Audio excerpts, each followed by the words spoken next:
received an email a few days ago from somebody asking, how am I supposed to be positive when I'm feeling anything but positive?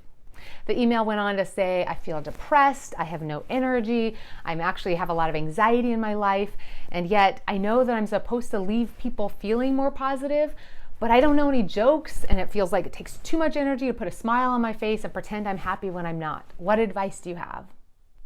That's a really good question. It's a really good question because undoubtedly they heard me talk about positivity being one of the 3 requirements of all healthy relationships.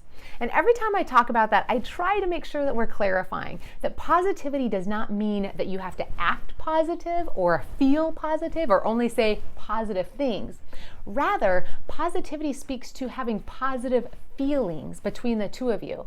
So what that means is we want to make sure that for any time we interact, that the other person is leaving feeling better for having been around us. And that does not mean we have to entertain them. That does not mean we have to learn any jokes. It doesn't mean we have to force a smile. Not at all. We don't have to be positive. What we want to do is be mindful about what are the things that ensure that I can be honest and genuine in my experience and my feelings, while also honoring and making sure that they walk away feeling good as well.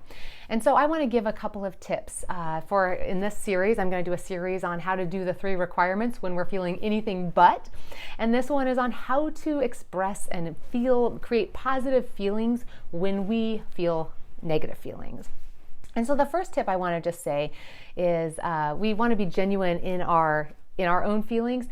And it's really important that in our interactions and in our ongoing relationship with them, that we are expressing curiosity about their life and their feelings and giving permission to them to have different feelings than we have. And so what we want to do is make sure that in this space that we have, whether it's 10 minutes, an hour, a few text messages back and forth, that we're aware that there's 2 people, each with their experiences and each with their stories and their feelings. And so we can share some of ours. And we want to make sure that we're asking, and how are you doing? And tell me about your life. And so even in our crisis and even in our fatigue, we still need to be mindful that this other person needs to be witnessed for their life. And it doesn't matter if their life doesn't feel as important as ours or as heavy or as big or, as urgent. Their life matters and they are the main character in their life, and they want friends who see them as a character in their own story. And so we want to make sure that we're also paying attention to their life. And so curiosity is so important. Let me give a couple of examples. We can say, oh, I am just feeling, honestly, really depressed lately. It's been hard. I haven't wanted to get out and do anything. But I see on social media that you went hiking last weekend. That looked fun. Tell me about it. Right? So we can honor ours and we can give them permission to have a different experience. Maybe we're saying, I've been going through this breakup and it has been so hard. It's like, honestly, killing me. Like it just is, I'm crying a lot. It's really hard. And I know you've been listening to me talk about it. Thank you for that. And how are you guys doing? How's your relationship? I hope it's better. I hope it's better than mine. Like, give me hope. Tell me, what are you enjoying and how's it been feeling? And so we're giving space for them to talk about their relationship without asking them to make it sound negative or bad for us to be okay. We can do this with our jobs, with parenting, with any choice, and with our finances. It's acknowledging that we can have one experience and be honest in it, but we need to be curious about what their experience is and give them permission to have it be a different experience. This isn't about both of us needing to come and just have the same experience. This is about 2 people each needing to be witnessed for where you're at right now. So this is really big. You might be getting supported from this friend through whatever you're going through, but it's really important that you remember that they have a life and they need support and witnessing and cheering just the same. And so the very first thing we can do is you don't have to memorize any jokes, but ask a few questions and hold the space and be genuinely interested in what's going on in their life. Number 2 gets easier. It's looking for ways to affirm them. One of the best ways for people to walk away feeling positive emotions in an interaction is if they feel good about themselves for having interacted with you. And so look for the genuine ways you can affirm them. You don't have to have your life going super well to be able to look at them and say, and to talk about how good they look, or how vibrant they look today, or how impressed you are with how they told that story about what they're doing as a parent, or for their significant other, or in their job. And so look for the ways when you hear their stories to be able to say, good for you. You know, that's awesome. I'm proud of you. Or, wow, I really liked hearing about how you showed up in that space. Has that always come naturally to you? And so we can affirm them. We can mirror back to them their joy and their happiness and their success, and affirm and compliment where we can. We, again, don't have to muster up all this fake energy. This isn't about us. This isn't us having to fake that we're feeling something. This is about us looking for what we love about our friends and naming it and expressing it. And so let's always be cognizant about looking for the things that we can say, I love that about you. I admire that in you. I see you doing that. If our friends walk away feeling seen and affirmed, they will want to come back. It has nothing to do with you needing to be entertaining or positive.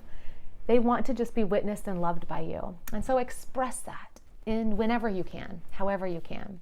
And the third idea that just kind of comes to me that is another one that just maybe is a little easy potentially, but one that we can often overlook, and that is thanking them for being supportive in your life. And so if you're dealing with some mental health challenges, or going through a really big crisis, or some kind of a hard experience, thank them. It's amazing how many people want to be there for us, or want to love us, or want to give to us, or want to serve us.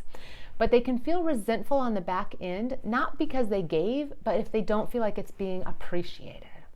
And so one of the most powerful medicines we can give to our relationships is just saying, thank you. I know that I have been in a hard place lately, and it means a lot to me that you have stayed in relationship with me and supported me. Thank you. I know that this is a heavy, hard thing I'm going through, and believe me, it's not fun to be me right now. And thank you for calling and checking on me. That really means a lot. Thank you.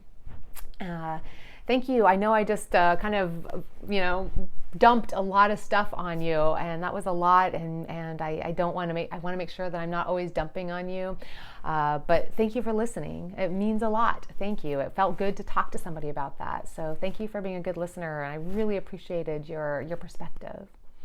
And so thanking people for what they are doing in our lives both leaves them with a little gift, and helps them feel like that they were able to show up and be generous. And so there's kind of like this double joy that happens there. And so being curious, looking for ways to affirm our friends, and thanking them for anything they're doing in your life that's meaningful. Those are really important things that we can do in any relationship that doesn't require us to fake anything, put a big fake smile on our face, or pretend we have more energy than we do. We want you to be seen for who you are, and we want you to be honest and authentic and genuine. And this really is about remembering that we don't have to act positive or feel positive to have other people leave our presence feeling better. It's really about making sure that we see them and leave them and have them know that we appreciated them, that we saw them, and that they matter to us. And so anything you can do that communicates your gratitude and your appreciation of who they are in your life and how you see them showing up in their life, it's going to go a long ways. And so big blessings on you as you are holding your own emotions and your own feelings and taking care of yourself and doing what you can do there. And yeah, your friends are lucky to have you showing up and practicing the vulnerability and modeling that and making sure they know it's a safe place for them in the future too when they need it. But right now, you just want to help them know how much you appreciate them.